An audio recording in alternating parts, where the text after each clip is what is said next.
I went through my whole childhood and all of my teenage years trying to be someone that I'm not, trying to be a neurotypical person because that's what I thought I was. And honestly, for the majority of the period of my life, I just felt like I was so bad at being a human. Like, no matter how hard I tried,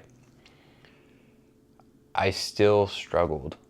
I never felt like I fit in with anyone or with any social groups. I didn't really connect with a lot of people. I didn't have many friends.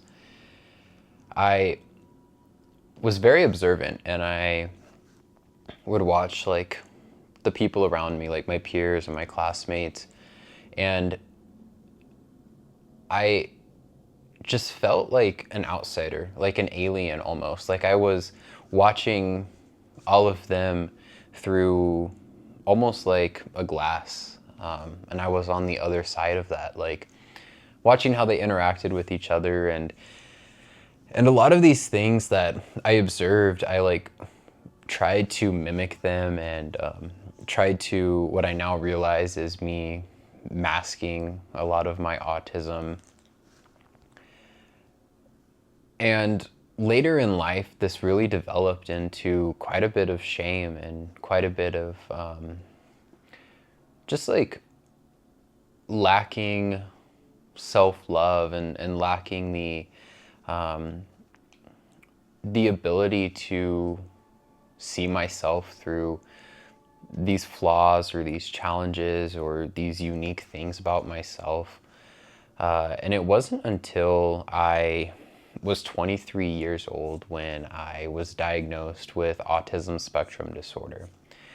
Most people are diagnosed with autism when they're a child. It's a developmental disability. And most of the time, these people are spotted when they are very young. They might have some more apparent qualities or more apparent traits than I guess I did when I was growing up. And I don't really know how it was missed. I think part of the reason was because at the time, there were a few different like diagnoses that are now all combined into autism spectrum disorder. Maybe that's one of the reasons. I think another reason is because I did learn from such a young age to mask.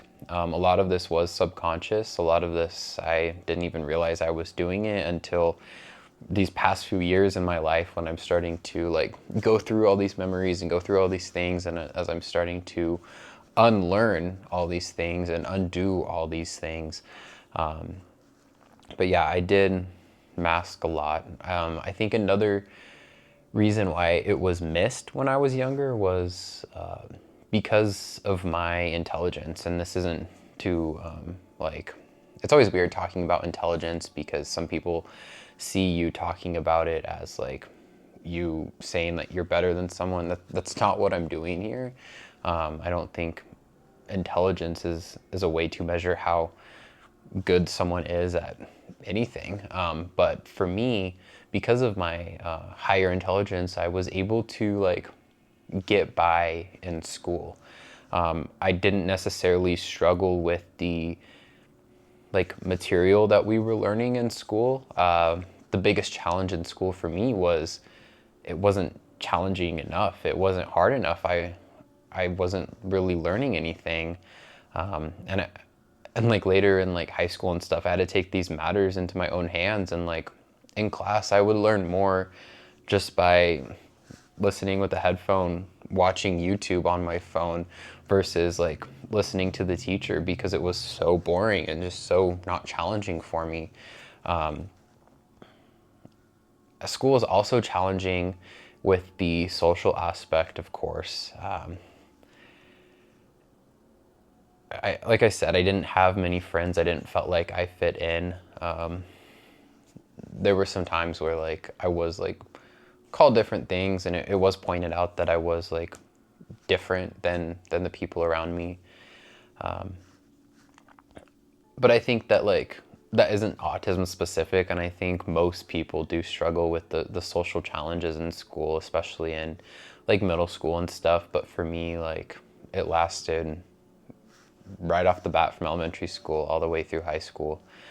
And so I think those were some of the reasons why it was missed when I was growing up. And I think that there just wasn't as much of an understanding of how autism presents in different types of people.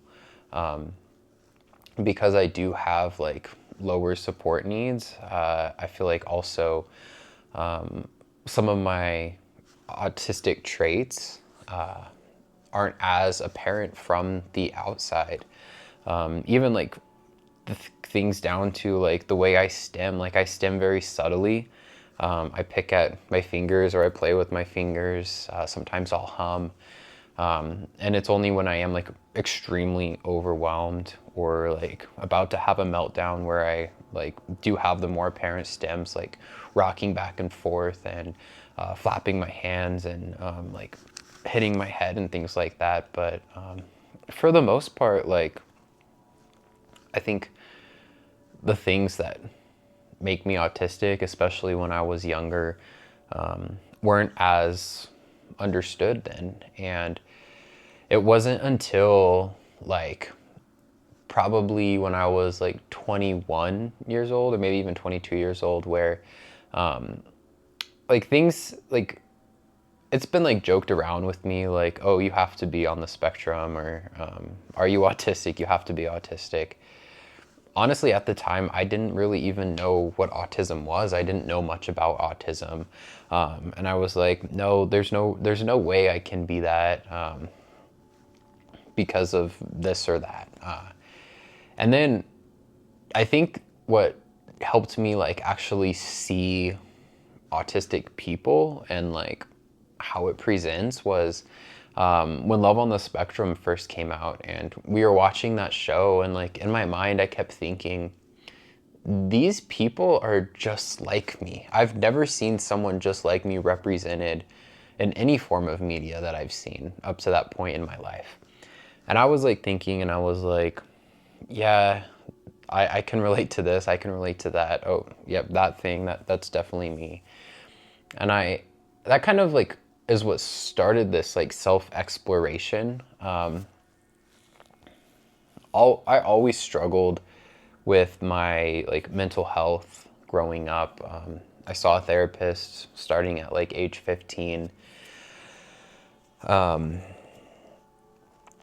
because of that, I tried so many different ways to try to help myself and to try to heal myself and to like cure this anxiety and cure this depression, only to keep hitting more challenges, more obstacles, because those things didn't work for me. Come to find out, it's because it's something else going on. So because of like all these like mental health challenges that I had growing up, and then finally like seeing what autism was, I was like, okay, I've tried so many things to help myself.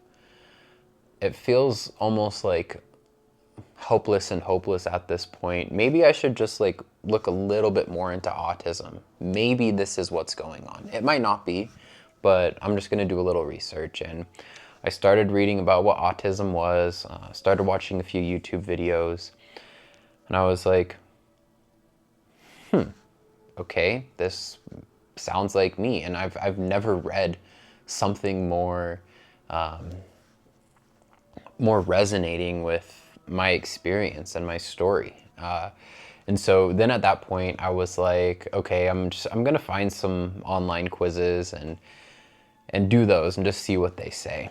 And every single one that I did said very likely, or like very likely could be autistic. And I was still really skeptical because I was like, okay, this isn't a diagnostic tool. I can't just go right off this and think that I am autistic. There's still so many other like factors, or there are many other things that it could be. And so of course, in my autistic ways, because I wasn't sure, I had to be sure 100% sure. So I did even more research. I did even more quizzes. I watched so many more videos, did even more research, did even more quizzes. And I did this for months and months and months. And I was like, I think I'm at the point where I'm starting to accept that this could actually be a possibility for me. And I don't feel comfortable self-diagnosing, and that's another topic, and it's a very nuanced topic, and I actually have a video about that on here, about self-diagnosis and whether it's valid or not. And so if that's something you want to hear more about, I definitely recommend checking out the video that I have on that to hear my thoughts about it. But personally for me, like, I didn't feel comfortable with that. And I think part of the reason is because I am such a rigid and black and white thinker that I was like, no, I need to have someone else who knows about this, like, look at me and do what they need to do to figure out if it is autism, if it's not, if it's something else that could look like autism. And so at that point, I started doing some research about who even diagnoses autism in adults, because there aren't many doctors who do that. And I found like 2 in my entire area. First one was booked out, I want to say like 12 months. The second one was booked out like 10 months. So I went with the 10-month one. And that period of when I called to make that appointment to 10 months later to that first appointment was one of the hardest things that I've gone through in my life. And I'm not saying that to be dramatic, but it really was, because I was like in this almost like limbo phase where I learned all this information, and I had so many aha moments, and I had so many things click within my brain, so many like missing puzzle pieces that I finally found and was able to place into my life, into my childhood, into all these memories that I had, and all these things that I felt ashamed about, and all these things that I knew were different about me that I never had the words to describe. I was going through this, but also I had so many doubts, so much imposter syndrome, so much fear, so much worry. What if she doesn't see what I see in myself? What if I'm making all of this up? What if it's something else? What if it's, just like, yeah, what if, so many what ifs.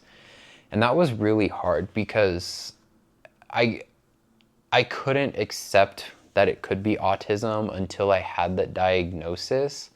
And this is for me personally. And I think, again, it has to do with that black and white thinking that I have.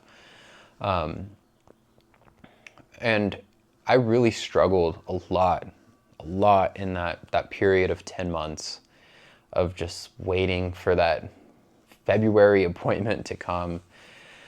I struggled relating to like pretty much everyone in my life, because I was figuring these things out about myself, but I was still really uncomfortable with sharing them with other people, opening up to other people about what I was going through, because I felt like not many people would understand.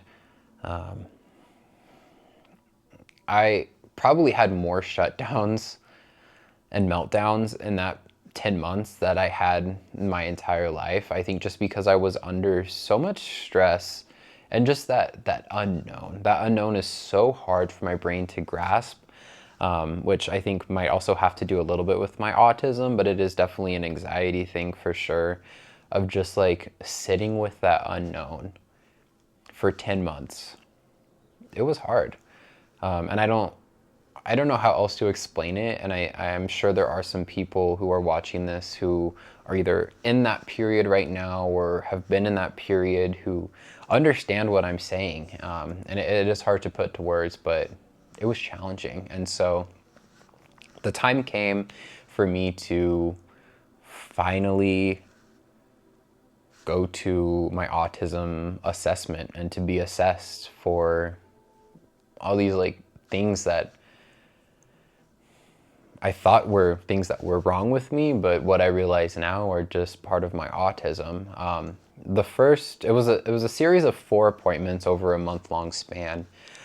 The first appointment was just kind of like an intake appointment. She asked me so many questions. She asked a lot about my childhood, about like how I was as a kid. She asked me about like my mental health. She asked me about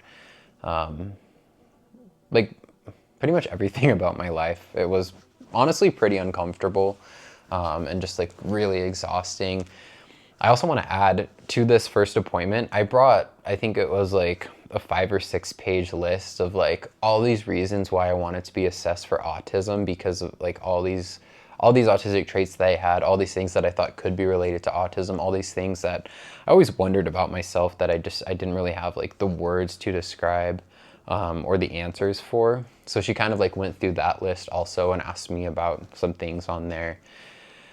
And then she gave me a questionnaire for my partner to fill out about myself, and for my mom to fill out about myself, for specifically like when I was a child with her, and then for my partner about like how I am now. So that was the first appointment. Afterwards, I felt a little better because it was like I was finally getting the process going, but I was like still so like dysregulated just from being in the unknown of it all. And so the next appointment was, I think we actually had to like skip a week. I think she was out of town or something. But the next appointment was like 2 hours long. And she's a neuropsychologist, so she did a full neuropsychological evaluation to see what is going on with my brain and what's up with all these things that are going on with me. So she wasn't just looking specifically, am I autistic or not? She was looking at the full picture. What's going on here? Is it autism, or is it a number of things, or is it this thing or that thing? She did an IQ test. She did so many different tests that I don't even know the names of. But that second appointment was just brain-wise so exhausting because of like all the different tests I had to do. A lot of like, and I think some of these are part of the IQ test also, like a lot of like memorization things, just a lot of like really weird random things that I didn't expect. The next appointment was a little bit more of the same. I think she did ask me a few more questions, just more of these neuropsychological tests. And then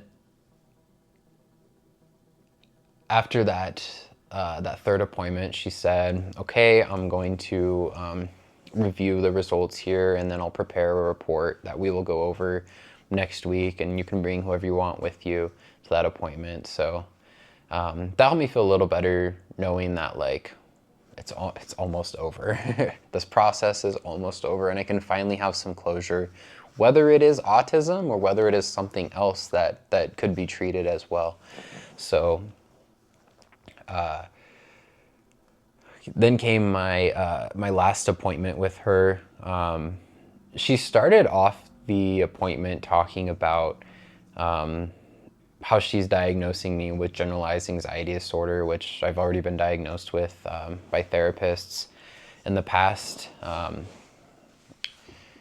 I was like, yeah, I know it's anxiety. I know I have anxiety. I've had this my whole life, and I've been able to pinpoint that it is anxiety. And then she started talking about what she found in her results and a few different like theories and stuff to explain the results that my test showed. And then she said, okay, I'm diagnosing you with autism spectrum disorder level 1. She kind of went into like what that means and why she came to that conclusion based on everything. And she gave me like it was like pretty thick too, a full report of like all my test results and and how it relates to autism and all of that. So after that appointment, I felt like I felt so relieved. Like I have chills thinking about it.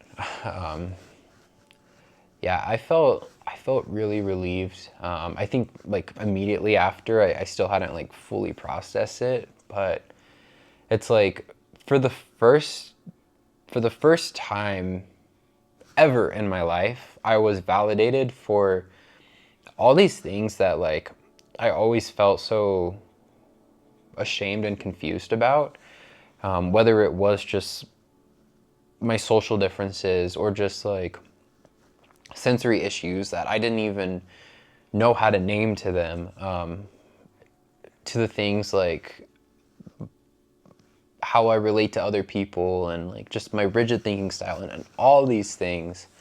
It was like the first time in my life that I actually felt like 100% validated, because I was like, especially I think being in that 10-month limbo period, I think that like added to the relief that I felt after.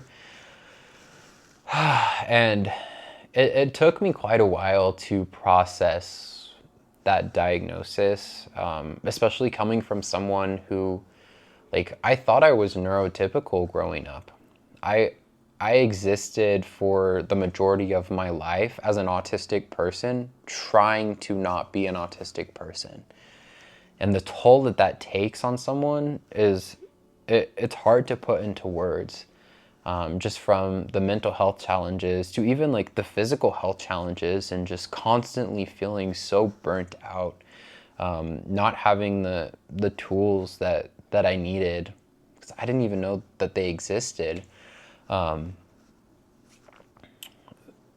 it took me quite a while to process that, and then after that, I started feeling more confident in myself.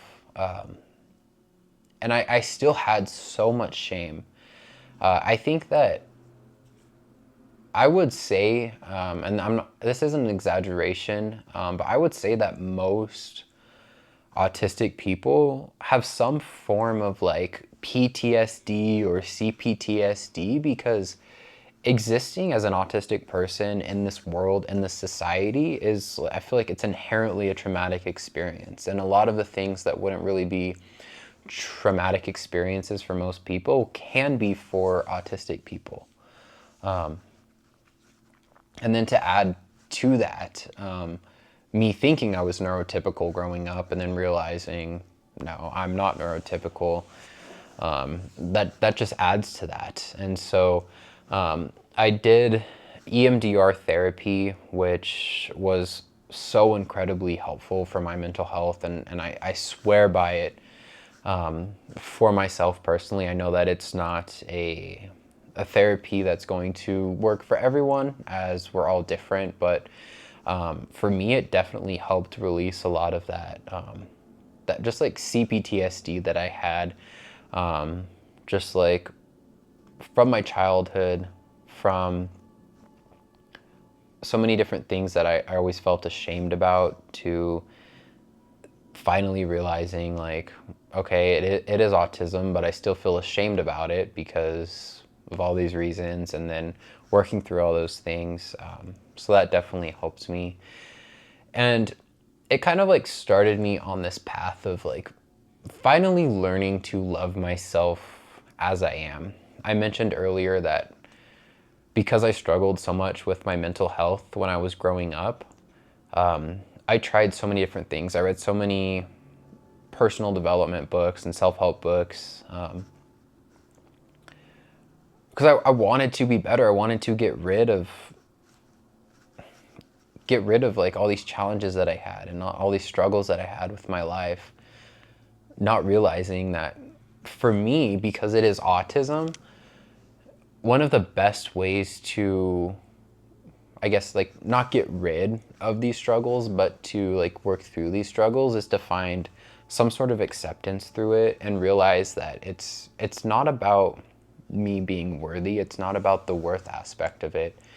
It's just that, like, this is the way my brain works, and finding ways to work with my brain, because for most of my life in this neurotypical world that we live in, especially like going through school and stuff and working, like, those are neurotypical environments that like are not compatible with the way that my brain and body work. So that's kind of been the journey where I'm at now, a year and a few months after being diagnosed with autism. And on my 25th birthday, a few months ago, I was kind of like reminiscing a little bit, just because it's like a birthday, so you're like looking back at your life, I guess. That's what I did. And I was like, for the first time in my life, I finally feel like I can accept myself. I finally feel like I can love myself. Not every day, not all the time, but for the most part. And just like looking at like how much work I've done the past year to get to this place, and the changes that I've made in my life to live a more compatible lifestyle with my autism since finding out. It's been really helpful for me. And I will definitely make a video in the future. I think that this is a good video topic to make, like how I sort of designed my life and the changes that I made in my life since receiving my autism diagnosis as an adult. But I realized on my 25th birthday that like I'm the happiest I've ever been. And I think I attribute a lot of that to the changes I made, but also like the acceptance piece that like I now have this information about myself that I think all autistic people deserve to know how their brain works.